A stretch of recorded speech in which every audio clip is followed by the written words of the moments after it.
Welcome to Conversations with Celena, the podcast where we discover inspiration, motivation, and information to help you live your best life.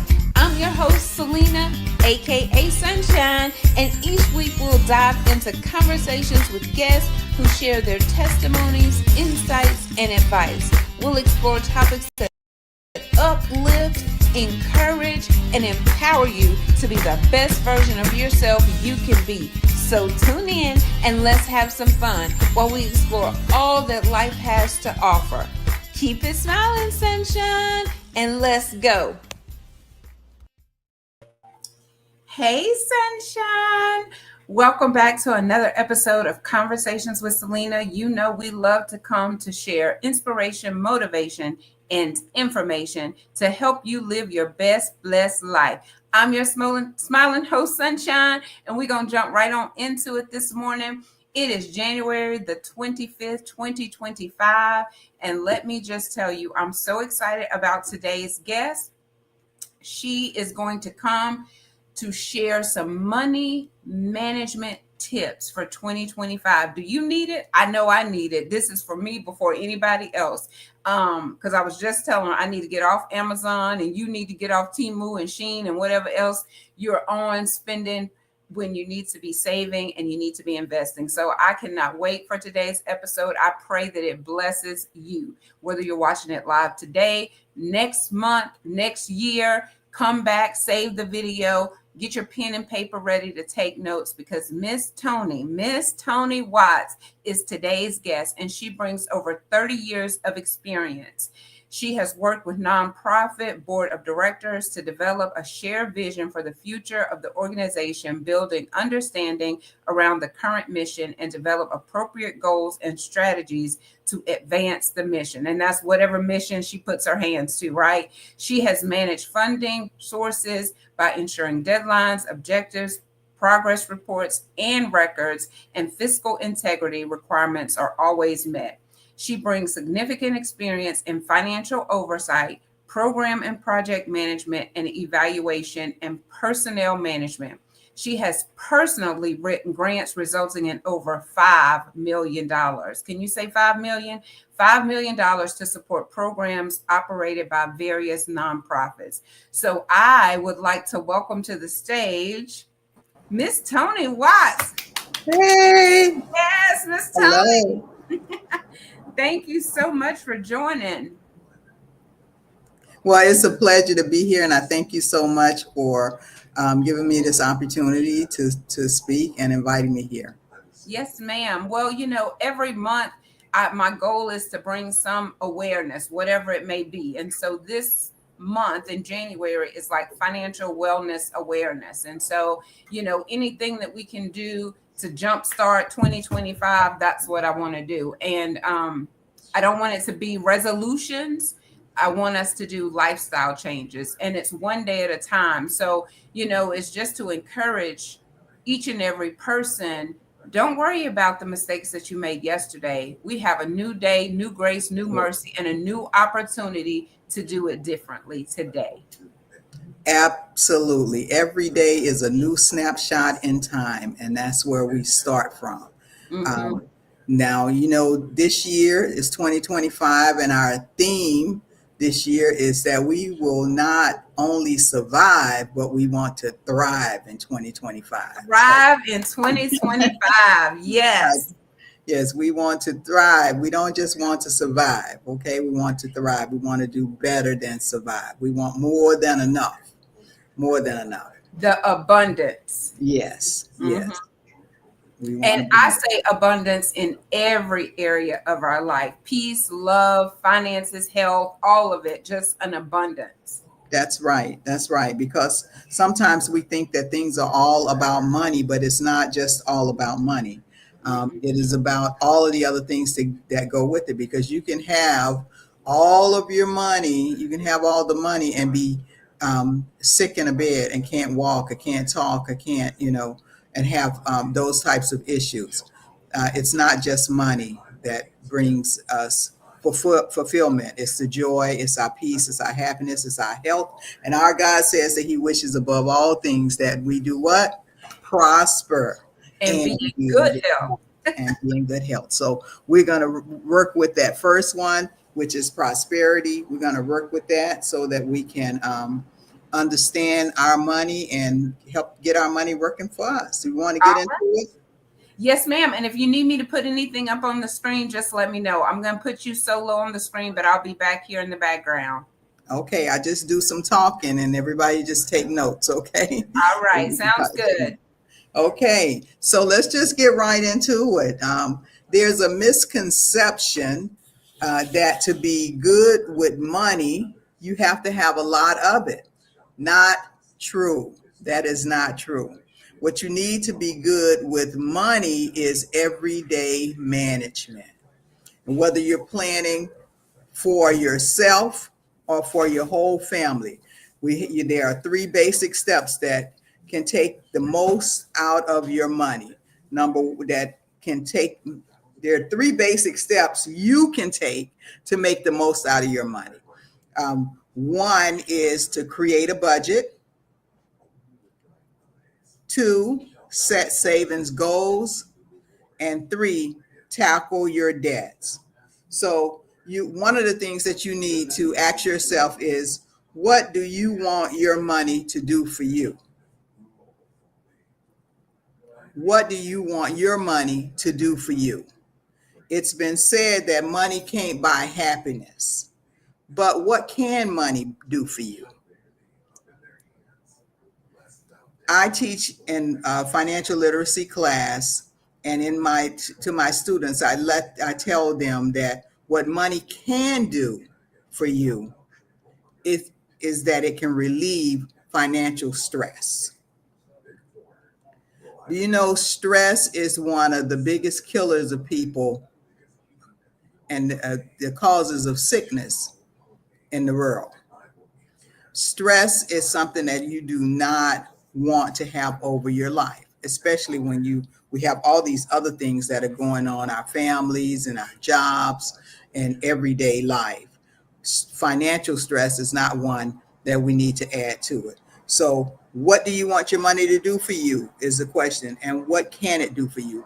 If it can't do anything else, it can relieve financial stress. Okay. We know it can't buy happiness, peace, joy, and all of those things that make having money a very good thing.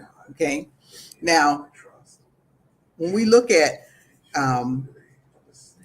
some financial tips for 2025 and what to do with our money, basically, the hardest part is just getting started. Getting started is the hardest part. Every year towards the end of the year, we start to, a lot of people, I don't do it anymore, but start to make resolutions and start to look at the new year and what it is that, we make all of these plans for what we're going to be doing in the new year. And by February, they all go out the window. But we're not going to do that. What we want to do is get started. We want to stay on track with it. Here's a second question that you should ask yourself. Besides, what can your money do for you? First thing you want to know is, where is all of my money going? Where is my money going? And what I would say to you is to create a spending diary for at least 2 weeks. Now, what's that? A spending diary is basically keeping track of your expenses, and it will give you a snapshot of your spending habits. That means how much you spend on food, drinks, parties, essential things, non-essential things. You want to first get a look at, where's my money going? So I would challenge each of you to create a spending diary. How do you create a spending diary? It can be as simple as getting a file folder or a bag, and everything that you buy, every receipt that you receive, put it in that bag for 2 weeks. Okay. And then I want you to go back and take all of everything that you pay for, essentials, non-essentials, everything. If you go and pay your water bill, you have a receipt, put everything in the bag, capture all of your spending habits for 2 weeks. And then what I would like for you to do is go back to that spending diary at the end of 2 weeks and do not cheat. If you go to Racetrack and get you a cup of coffee, ask for a receipt. Find out where you're spending your money. Go back and pull out all of your receipts and put them in categories. Are you spending money on essential things or non-essential things? Find out where your money is going and then multiply that uh, by two, and that should give you a snapshot, a kind of a picture of where your money is going. So at the end of the month, you'll be able to say, well, okay, do I have more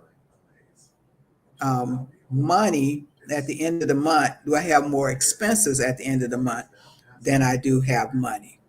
Okay. So, and then that will begin to help you to be able to put together a budget.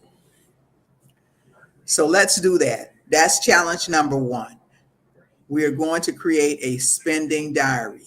And how we're going to do that, we're going to track our expenses by collecting all of our receipts and putting them into a bag, into a file folder, and then we're going to go back and analyze those and place them in categories.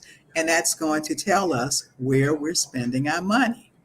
Sometimes we don't realize how many cups of coffee and how much that adds up, or how many snacks that we grab on the go, or how many fast food restaurants we're going to just grab lunch, and how much that adds up to. Okay. Now, one of the first steps to better money management is to create a budget and stick to it. It might sound simple, but you'll be surprised how few people actually do it. If you have more expenses than money at the end of the month, a budget can help you to avoid overspending. Your budget can help you see and understand exactly where your money is going and whether or not your spending is in line with your own personal goals. Okay. Now, budgets are made up of income and expenses. That means you just include all of the income that you have coming in um, uh, after taxes. I like to deal with the net because that's true money that comes into our bank account. That's true money that we're able to manage and manipulate. So we want to pull that money together, and then we want to include all of the expenses that we have. So, Miss Tony, I was going to ask you. I know you're saying that it sounds very simple. Get a bag, put your receipts in it. But is there somewhere that we can go to print down a budget, or something to help keep us on track with the diary? Or you just recommend to get a notebook, pen, and paper? I want you to do whatever works for you. If it's just that easy, get a notebook, pen, and paper. That's why I said just get an envelope, drop all your receipts in it, and then go back to it at the end of time. In my class, we use a spending diary. Okay, and it's a chart. You can probably, I don't know if you can go online and just get one. You can probably, and I don't have this on. I don't know if you can see that, but I don't have this in a digital document. I get this from the, the program, but it basically, it literally just has Sunday through Saturday.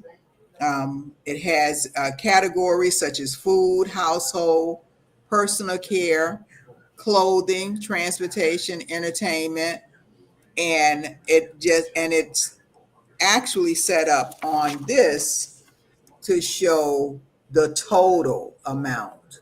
Okay, so you would have to collect all of your receipts and put Okay. them into categories and then and total them so that you will know what's falling into a different category.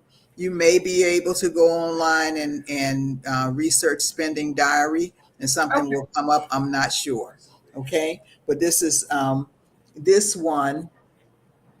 comes through the better money management guide that I teach a class of. Okay. Okay. And then would you put, let's say for instance, someone has their salary, their wages. Are we including all of it if you get salary plus child support plus this, or do you just want to base it on what you bring to the table, or is it all of your resources combined? Now we're talking about two different things. When I say spending diary, the spending diary is just an exercise to give you a view of where your money is going. It has nothing to do with your budget. So the Okay. spending diary has nothing to do with the budget. All we want to do at this point is just say, where's my money going?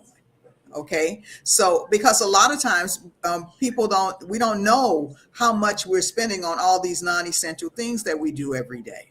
We don't Mm-hmm. know that we may be spending $150 at fast food restaurants every week, $200, at fast food restaurants, not to include the other activities that we do with our friends and family, like going to birthdays and all of these things. So the spending diary is just that, just to say where is it. Doesn't have anything to do with income or anything, just the expenses. Okay. Okay. Okay.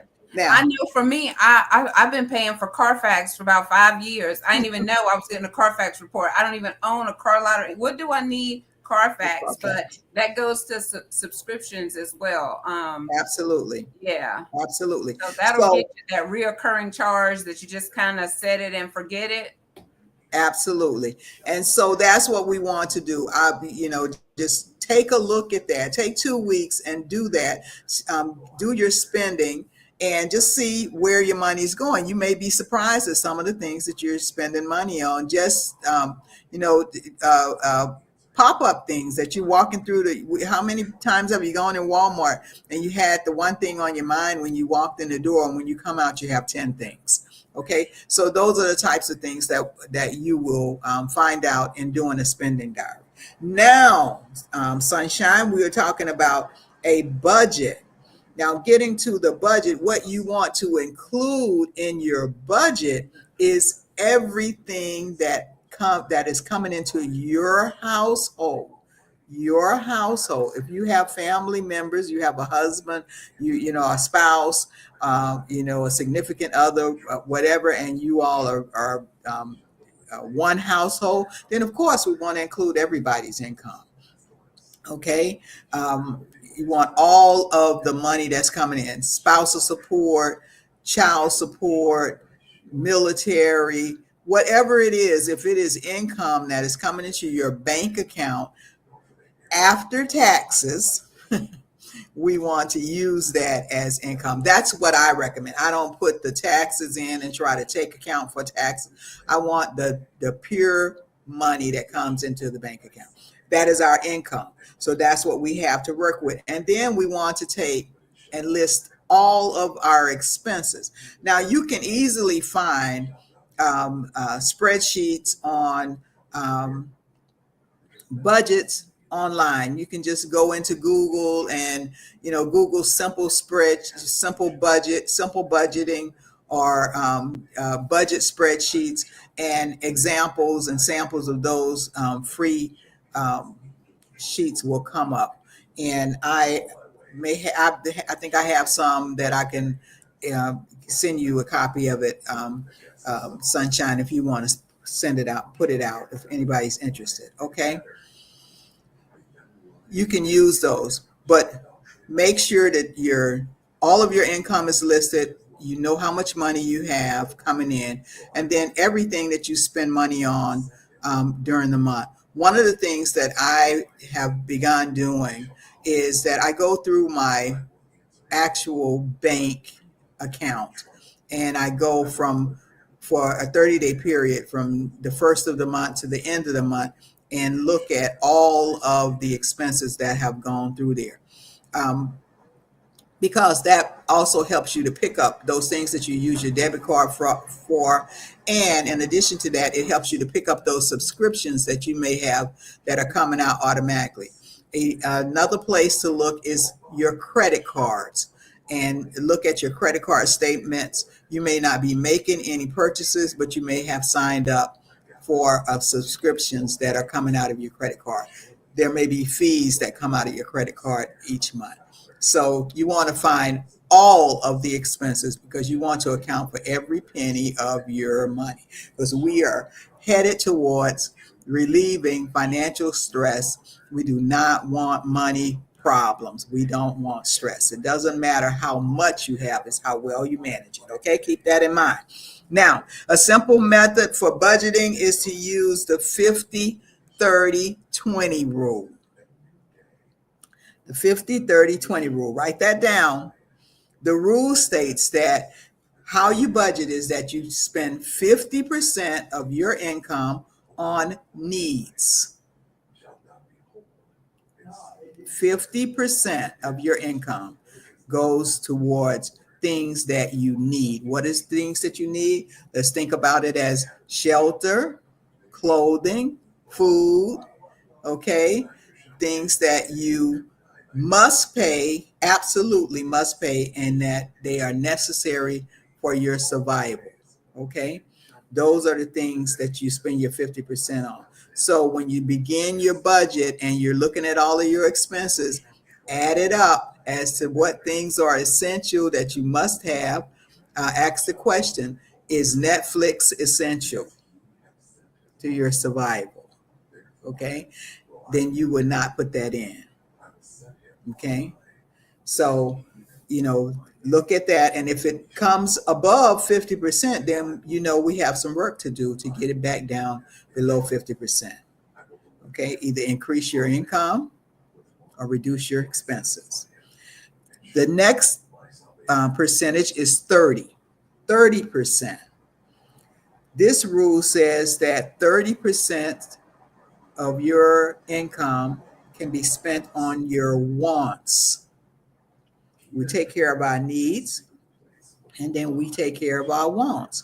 And why do we take care of our wants? Well, first of all, what are our wants? Our wants are things that are absolutely not essential. They're not. They're the fun times in our lives. They are the enjoyment. They're our peace. They're our happiness. Okay, because all work and no play will make Jill a dull girl. Okay, so we want to have those rewards for the work that we've done. We work very hard, we want to go out and have dinner with a friend, or we want to be able to come home and turn the TV on and have cable or Netflix, or have the internet, so that we can be on social media if that's what makes you happy. Okay, so 30% of your income can be used for those things. They're not essential, but they can make life much happier. If you don't have a lot of money, you don't have a lot of things that play toys and different things, then the little things like a bucket of ice cream in the refrigerator and a Lifetime movie may make you feel happier and peaceful at times. So we want to make sure that 30% of our income goes towards those things that are our wants and not our needs. And now we have 20% left. Finally, that 20% should be savings. Okay?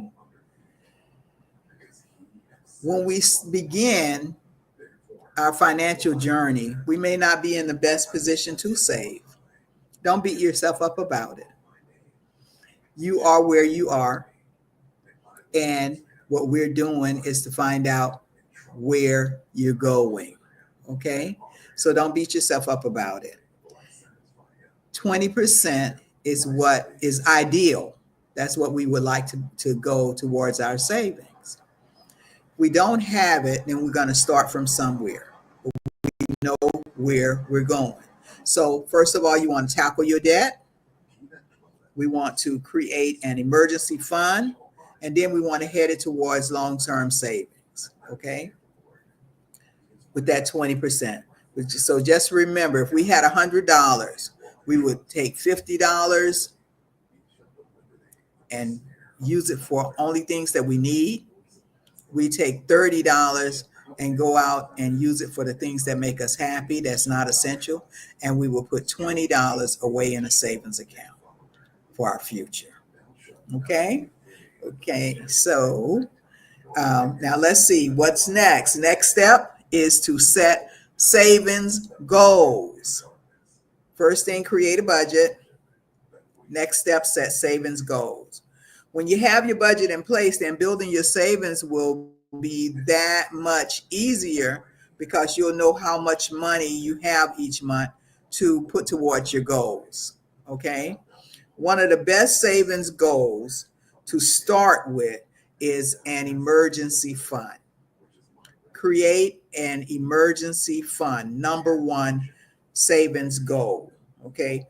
Um, with an emergency fund, it answers the question or the problem of expect the unexpected. Having an emergency fund can help you avoid creating any new debt. Because remember, we're starting from where we are and we're building on it. Okay.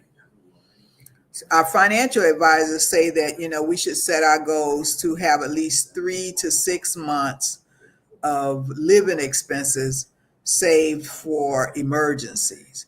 That is a great thing to do. That is a futuristic goal. But if you're not there, then again, don't give up. Don't beat yourself up about it. Start from where you are. Sometimes we may be on the level of just having enough money in the bank to take care of unexpected things like a car repair. Because if you don't have a car, you can't get to work. If you don't get to work, you don't have any money. And here we go with being stressed out. And that's not what we want. We want to eliminate financial stress. So you may want to set up an emergency fund to just save enough money to take care of setbacks like car repairs or broken appliances. A washing machine is broken, a refrigerator, an air conditioner that breaks down, those types of things. An illness that you couldn't, that you didn't account, have a trip to the doctor or to the dentist for a root canal. Okay.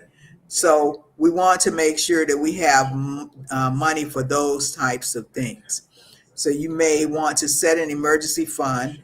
You want to set an emergency fund, first of all, to have enough money in the bank. If it's only $1,000, that if the car breaks down and you need to get it repaired, that you would have the money to do it and not have to worry about borrowing money or going to increase debt on credit cards or anything like that. Okay.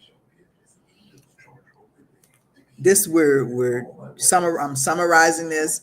I usually teach this in a 4-session class, which I'll tell you about it later and invite any of you to come out and join me. Okay. By learning to expect the unexpected, you can keep a minor financial setback from turning into a major financial crisis. Okay. We don't want financial crisis because financial crisis create stress, and we don't want stress. We want to be happy with our money, however big it is or however small it is. We're going to manage it well. Okay. Instead of borrowing money to cover these emergencies and having an emergency fund, you will already have the money saved up, and this will save you a lot more money in the long run. It will also, again, eliminate financial stress. Once you have established your emergency fund and are living within your budget, then you can figure out some of those long-term savings goals, such as saving 3 to 6 months of living expenses. Whether you decide to plan for retirement or save for home improvement, college, or a well-deserved vacation, you'll be better able to set aside some money and have a timeline for reaching your goals. Okay. So here we are. We've created a budget. We create a budget set some savings goal, create an emergency fund. Okay. The third step is to tackle your debts. First thing is to stop adding to the debts that you already have. Stop adding to the debt. Okay. The less debt you have, the easier it will be to get rid of. Once you know how much your debts cost, then you can create a plan to reduce it and eventually pay off the debt. I show my students how to use a technique called the debt snowball to eliminate debt. Now, but that's something that you would have to come into my class to get. It shows you how to take all of your debt, analyze it, and begin to start paying it off and keep continuously rolling your money over. And it creates a snowball effect, which eliminates debt in a rapid fashion. Okay. I teach a class at the Rose of Sharon Family Resource Center in Picayune, Mississippi. We're located at 500 North Beach Street in Picayune. The classes are free of charge to the public. I teach the class in 4 sessions, and the next class will begin on March 6th. If you're interested, then reach out and we'll get you signed up for the class. You can come out. It's very enjoyable. We have a lot of fun. The executive director there, Kathleen Broomfield, always provides us with great snacks and food, and we just sit around and talk about money, okay, and how to fix it. So, Miss Toni, is it available virtually if you're not in Picayune? Is there an option to log in on a Zoom call or something? It's great that you asked that. Yes, there is. The last class that I had, I think I had 3 people on Zoom, for the sessions. Yes, there absolutely is. We have Zoom information. I don't, let's see, I wish I had that. Don't know that I have the flyer. If I did, it would be an old one.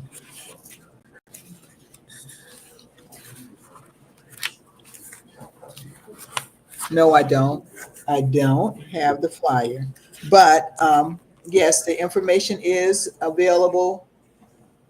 Oh, no. Okay. Here it is. Hopefully it's the same. Can you see this? Where it says it will be available. Mm-hmm. Okay. So it's also available on Zoom. And can you give me the 3? I started with the emergency fund was number 1. And what was 2 and 3 again? No, there were, wait a minute. It's the, okay.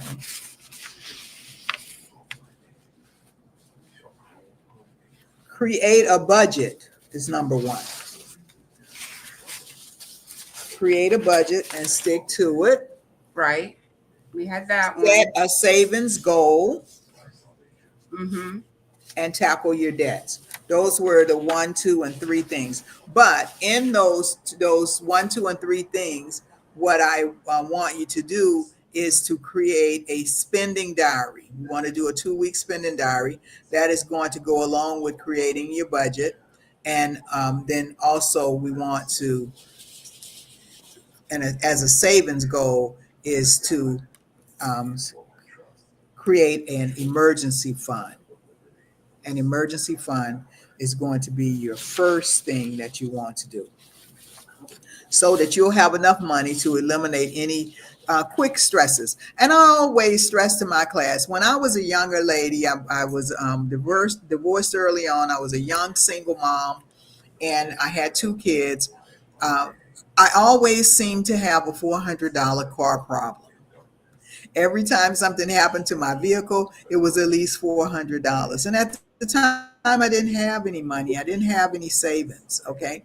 So I had to get creative as to what my emergency fund looked like. For me, my emergency fund looked like a Sears credit card. That's what it looked like.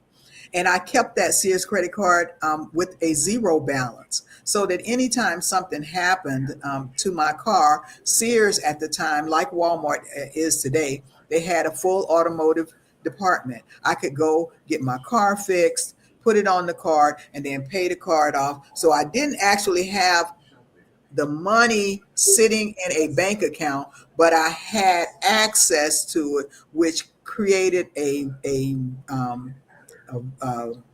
hedge around me, so to speak, that gave me financial peace. I didn't have to worry. I was in the military, far away from family and friends, didn't have a strong support system. So that worked for me if anything happened to my car, and then I had to take care of it. So I'm giving you that little nugget right there just to say, you listen to a lot of things, you hear these things, but learn how to be creative in your finances where it can work for you. An emergency fund, our main goal is that we want to eliminate financial stress, so we're happy with ourselves, we're happy with our families, and our family and our friends, and our children, they recognize it.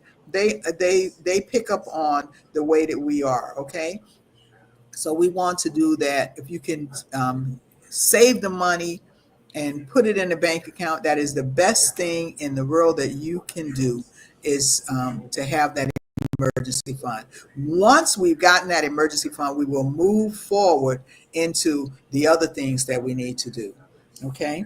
And I just wanted to say too, thank you for sharing that portion of your testimony when you were younger, because a lot of times I think, we look at people where they are currently, and it's like, well, you don't understand, you don't know, because you're this, that, and the other. Like, you are Miss Toni, you know how to budget, you know how to write grants, you know how to teach classes on this stuff. But to know that you started out as a single mom with car problems and amongst other things, children getting Correct. sick and all these sorts of things, but you learned how to be creative. And now that you've mastered it and become a subject matter expert, you're now telling us different ways of how we can also achieve those same goals. Because when you Absolutely. are financially stressed, or when you're stressed, period, and to add finances on top of it, it's like you're a ticking time bomb almost. Like, That's right. one little thing and boom, you just ready to explode. Right. And you feel like you can't make it, you can't go on. And your children, they pick up on that. Your husband, your spouse, all of your friends, your coworkers, they pick up on that, and it doesn't make it any better. So, and it doesn't have to be that way. We have to say, yes, okay, dear God, I am in this situation. Mm-hmm. I have spent more than I needed to spend. I have created more financial expectancy than I should have. Here I am today. Now, what am I going to do? What am I going to do? And we don't want to give up on where we are. We don't give up on it. Just say, hey, one of the other things that I teach in the class is how to figure your net worth. When we hear about net worth, a lot of us, we think about millionaires, okay, Mm-hmm. or people with, money, that they have net worth. No, we all have a net worth. Okay. So we find out what our net worth is, and we find out if we're in the hole, or we're in the red, or we're in the black.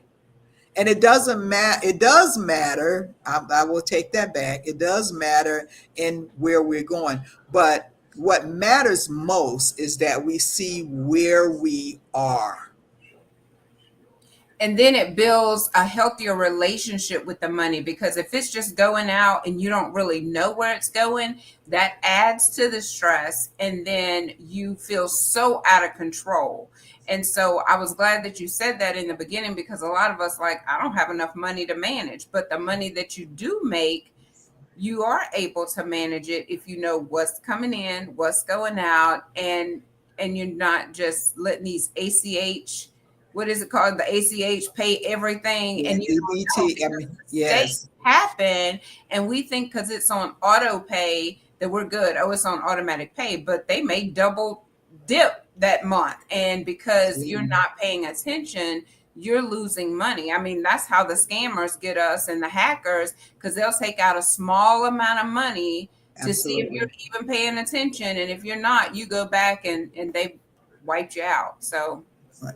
One of the things that you can do with your bank, you can ask them if they have any fraud alert uh, information, programs.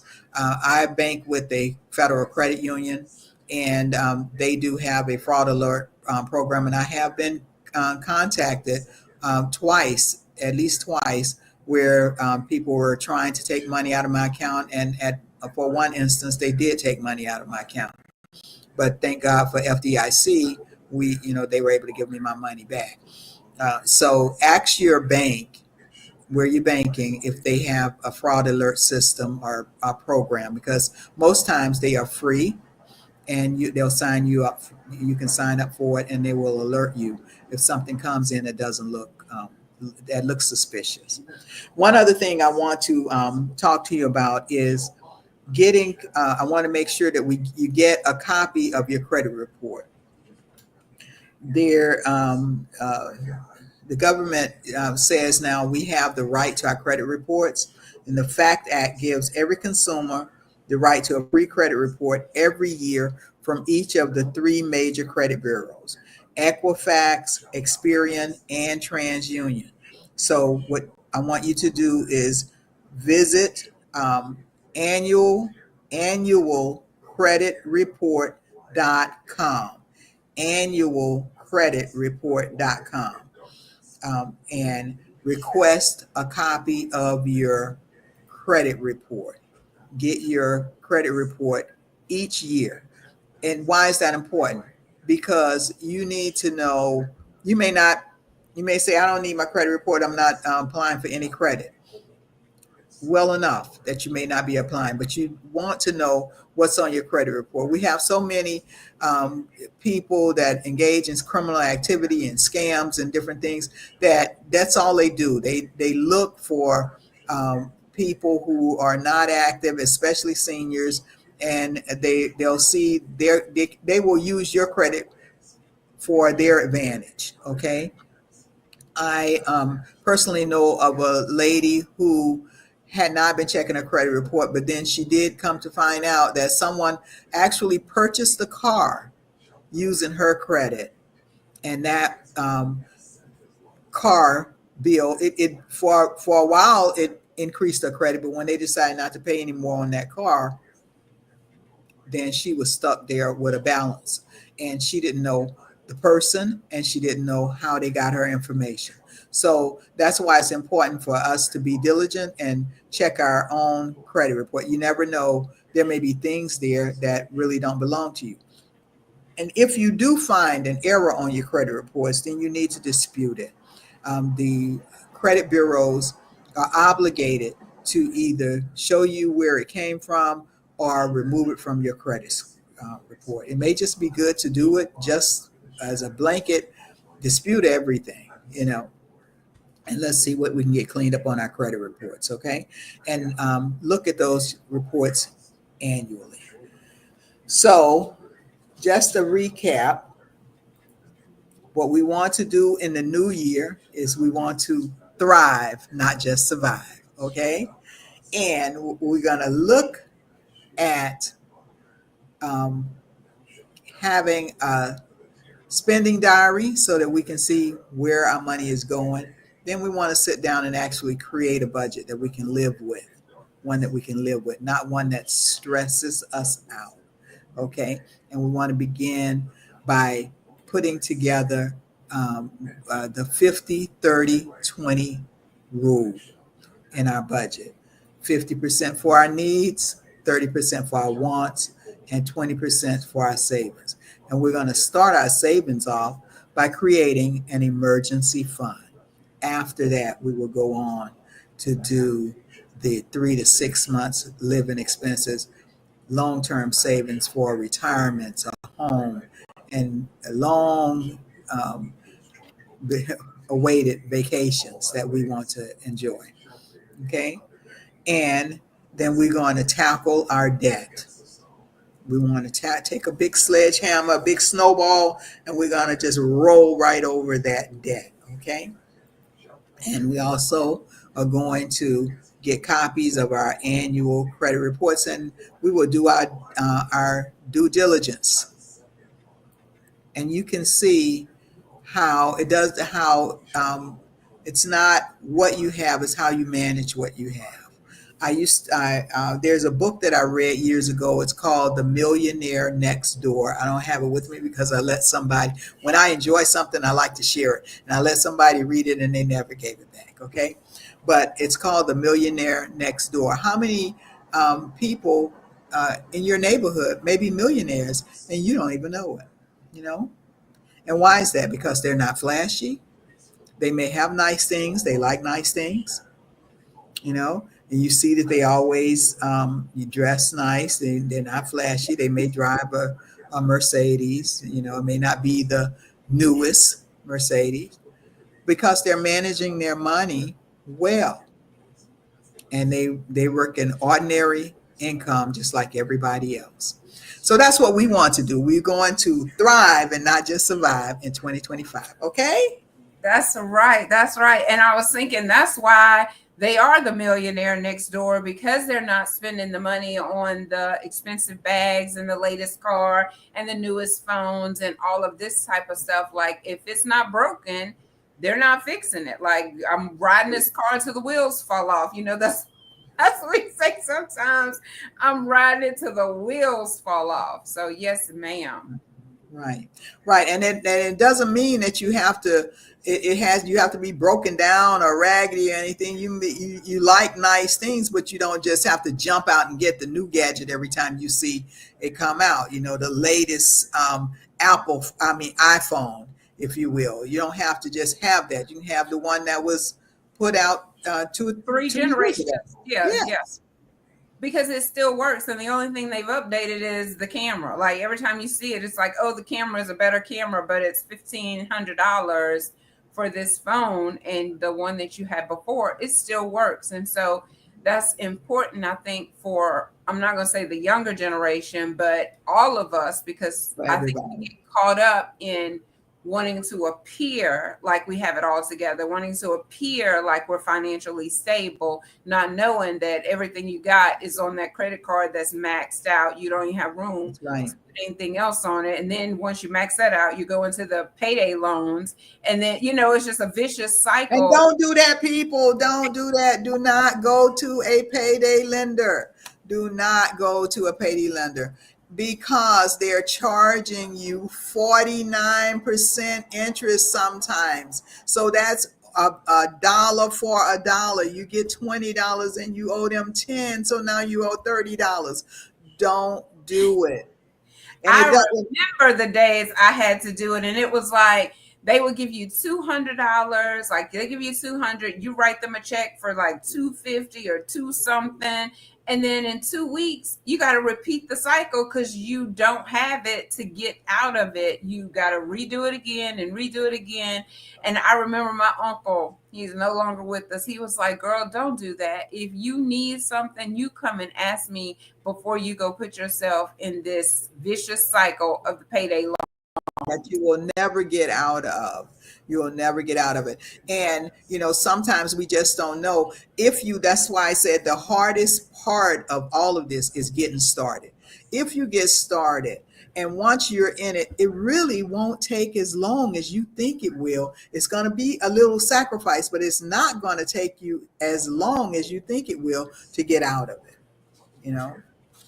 And it becomes fun. So it's this young lady that we're working together. We have the little envelope. It's a money challenge or whatever.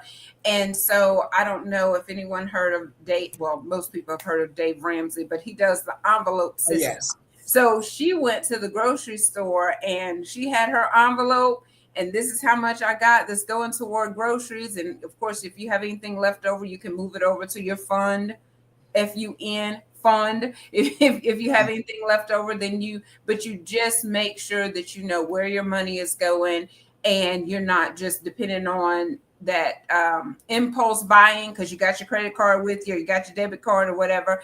You have the money designated in that envelope. And so she calls me. She's like, "Girl, I'm so excited." She said, "I had to order me I ordered a box and in the box you check it off because you're saving. And so sometimes you do have to be creative and make it Absolutely. fun for you so that it'll keep your interest and you won't look at it like, oh, this daunting task that I gotta look at my finances. It's going to be depressing. No, it's not. It's going to be fun to watch that snowball effect take place. As soon as I started, Miss Toni, just a couple weeks ago, I talked to this lady. She was working with me in my budget, and we saw immediately, I wasn't even aware, one more payment, and I was going to be through with a Navy Federal loan that I had. I was like, oh, that's like a success right out the bat, Right. right That's out the right. gate. And so then the next bill I think might be my JC Penney bill, which is the lowest one. No, actually it's a pledge fund because I was working on trying to improve my credit score. So I got the pledge fund at Navy Federal, and that's $30 a month. So the first one that came off was like 100 and maybe $70. Then the next bill that's almost done is the pledge loan. That's $30 a month. So that's gonna be $200 in the good that I can move to the next bill, which is the JC Penney Correct. bill, and knock that one out. So this And was that's all. that is your snowball effect. And so once you do that, the time that you would have taken to pay all of these to make those payments is going to be sharply reduced. And at the end of it, because you're able, well, one thing, yeah, make sure that you're making those payments with ease, that it's not stressing you out to do it. So, and one thing, and if you were making all of those payments and you could handle that, then one thing is that every time you pay something off, you're increasing the size of that snowball. Mm-hmm. Okay. And so you just keep rolling that snowball and rolling. When you get to the end of your debt, you have a huge snowball. What are you going to do? And you Oh, Miss start Tony, tackling. it cut out for me. Say that again. Once you get to the end of the snowball, what? Once you get to the end of this snowball, you have this huge snowball, and what are you going to do with it? That's when you start moving into your savings and your long-term savings goals. Mm-hmm. Okay. And because you don't ever just give that, don't give it back. You know that you can handle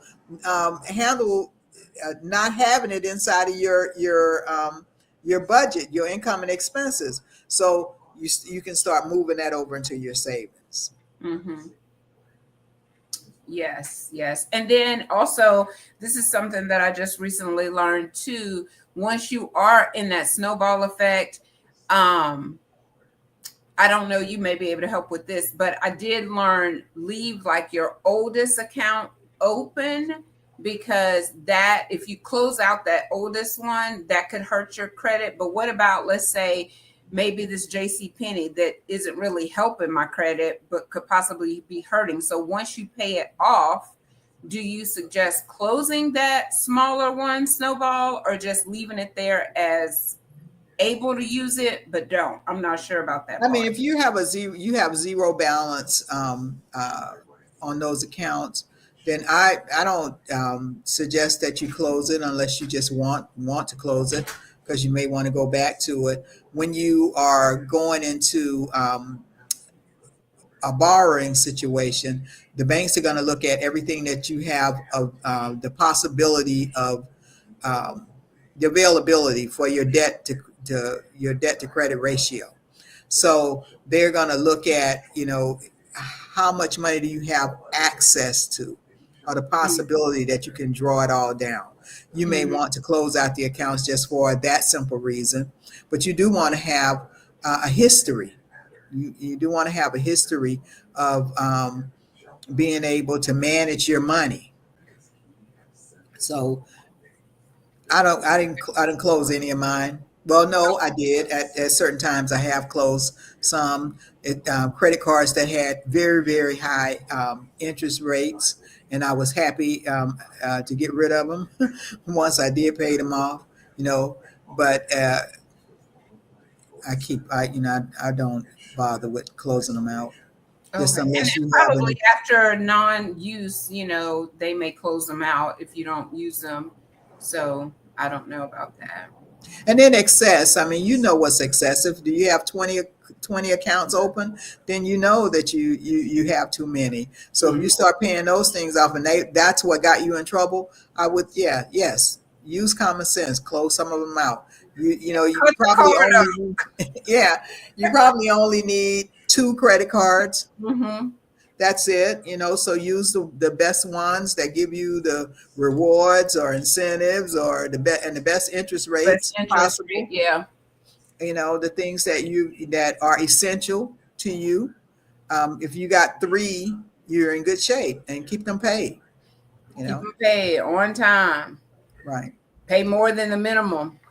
Pay more than the minimum. But Get rid of one them. thing that my friend, Mr. Lean, she recommended, put at least your minimum on reoccurring payment. That way you're not late. Um, yeah, that at least you'll make the minimum payments on time so that you're Right. not late and getting those late fees and stuff. So that was helpful for me too, to do that. Okay. Okay, Hmm. that works. I say write it all down, keep your budget, go in and do it, and use that snowball. Definitely have all of them, at least the minimum payment. At least make the minimum payment. But as soon as you can make a higher payment by rolling that snowball, do that. You know, Okay. and it will. You will come to the end of it so much more quicker. Hmm. Okay. All right. So, Miss Toni, we're going to go just do the intermission. And then whenever we come back, I want you to give us, if you don't get anything else from this episode, this one sunshine golden nugget, that's what I want you to remember. And then the other one is, if you could tell your younger self something, what would you tell your younger self? And then that will close us out. And we'll be right back. Okay. Hang tight, my sunshine. Conversations with Celena. We'll be right back.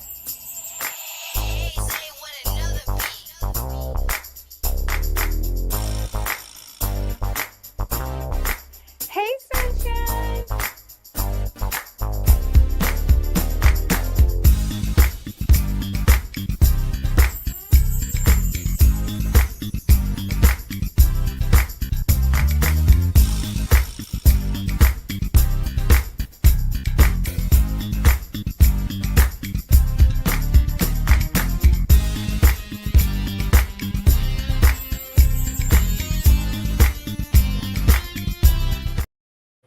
Yes. Woo!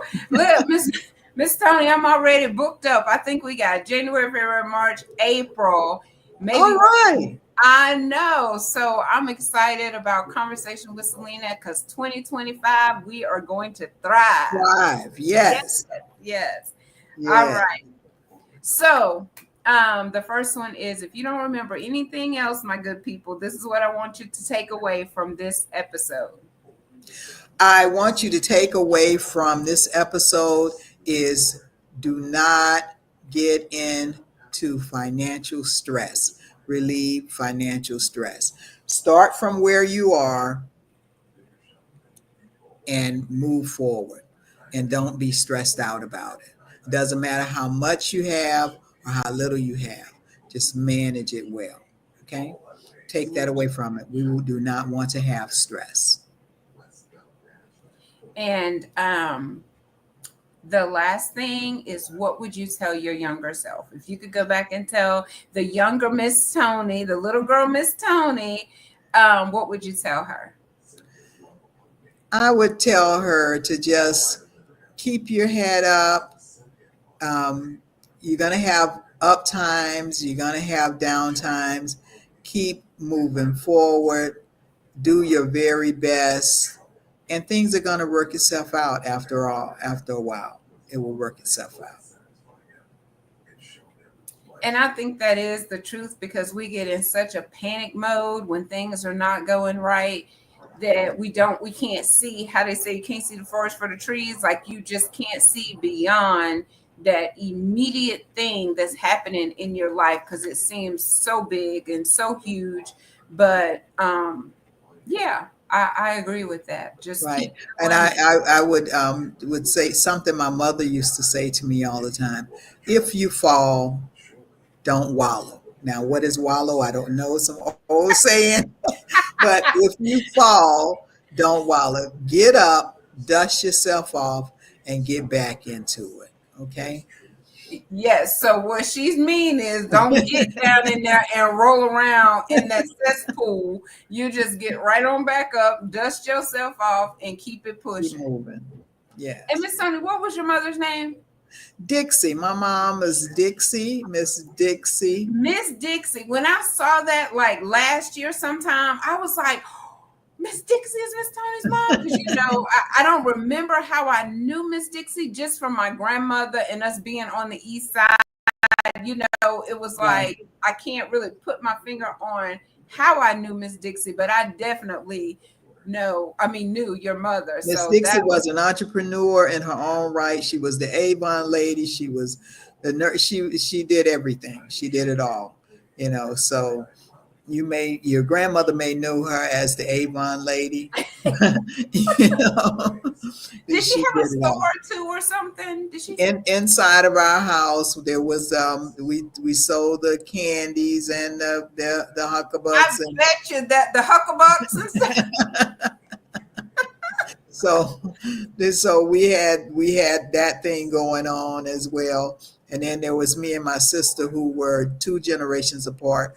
I graduated high school and left home, and she started the first grade. So it was just we're like two separate households, always young.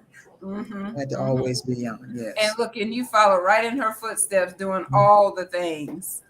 Very well known in the community, and not just in Mississippi. Like I know you have an organization in Florida as well, right? My background, well, I left Picayune going into the Air Force. So I spent 8 years in the Air Force, and when I got out in Tampa, Florida, and I Okay. just thank God for Tampa because they adopted me, and I just became ingrained in the community there. I was the first employee for a community development corporation that was started with, I think, a grant for $5,400. Okay. And here I was, a young lady. I had just purchased my first home. I had just purchased my home. I was divorced to two small kids, and I worked for a nonprofit. Previously, I had been there 3 years.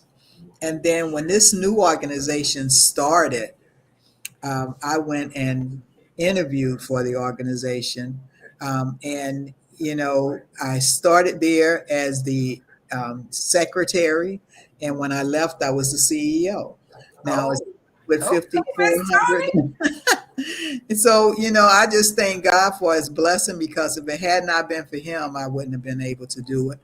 Mhm. But because I always say I'm just a little girl from Picayune, Mississippi, but God blessed me and was able to allow me to utilize the gifts that He placed in me to help other people. They started with $5,400, and today the organization probably has an operating budget of over $50 million. So they're doing well, and I just thank God that I had an opportunity to be a part of it. Well, yes, and thank you for sharing that. That is such an inspirational story to end with. Like I'm telling you, you don't know where people come from, you just see them where they are today. And so that's encouraging for someone else who's like, but I don't have a $50 million, but you started with 5,400. You know what I mean? 5,400. And so, yes, that was very And inspiring. one employee, that was me. And today I think they probably have over 50 employees. So, when I left, they had a $7 million budget. But and I will say this, and that will be it. The one thing that you have to remember is the founder of the organization was homegrown from Tampa, Florida. She's an evangelist as well. We were Nehemiah 2:17. That's what we were operating on. And she poured everything she had into me, and she left and handed the organization over to me. Okay. And then I poured everything that I had into her son, and I left. And we handed the organization over to him. We have to learn to pass our legacies. and pass along our generational wealth as well, and keep things moving in our community. Mm-hmm. And know that you have to be teachable. See, you didn't start out up here. No, She took you up under her wing, taught you. Then you right. took the son and you taught him. And just like you said, like we did for the Martin Luther King, pass the baton, passing the Yes. baton. Yes, we have to create legacies in our own communities, and we have to pass those on. We have to take the next generation. I used to tell my staff, if I'm in my 60s, then the people I'm talking to should be in their 40s. The people they're talking to ought to be in their 20s. We have to continue to keep this thing going because, and I'll get off scripture, but there came a time when they knew no Joseph. Okay, and if we don't pass it on, there will come a time when they don't know Martin Luther King. Mm-hmm. That's You gotta right. stop me now. I gotta stop. I love it. I love it. And so when did you say the financial literacy is going to take place at Rosa Sharon? That will be the next class will be March 6th. We usually do it on a Thursday afternoon, 6 o'clock. It lasts about an hour to hour and a half. And well, I say an hour and a half to 2 hours. Let's say it like that. And it's 4 sessions.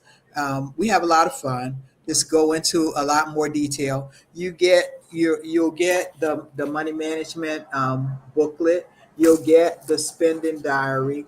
You'll get all of the spreadsheets and worksheets that you need to create your budget, figure out your net worth, and all of those things you get once when you attend the class in full session. If you do it on Zoom, then we'll make sure that we mail the information out to you so you'll be ready for it. Just, get signed up in time so that we make sure that we can get the information to you and you'll have everything you need while we're having our conversation. And I do a lot of exactly what we're doing now, back and forth. We do a lot of back and forth talking, and, we all bring strengths to the table, and we Mhm. all bring some level of expertise to the table. It's a lot of fun.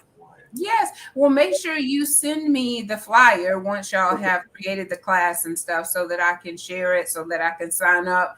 And hey, we can start building that wealth. That's right. That's Yes. right. All right, y'all. Thank you so much for tuning in. Be sure to share this video so that others can have the money management tips for 2025 that Miss Toni shared with us on today. In the meantime, go share a smile and spread some sunshine. God Mwah. bless you. Thank you. God bless you. Bye bye. Bye bye.